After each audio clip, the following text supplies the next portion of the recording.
Menga qarang, sizga 15 minutda shu. Родители kelib yotibdi. Bugun bayram. Shunaqa qilib turish kerak. Sizga gapiramiz. Kim qildi? Ha, e'tiborli bo'lsalar.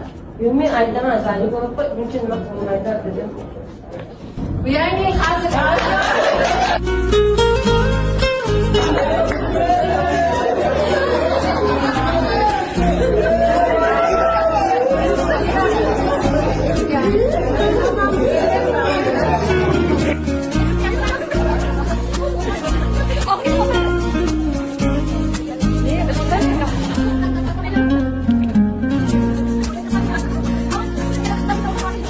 Kecha kulib yurgan do'stlarim, hatto meni suymas dushmanim yetar bo'ldi.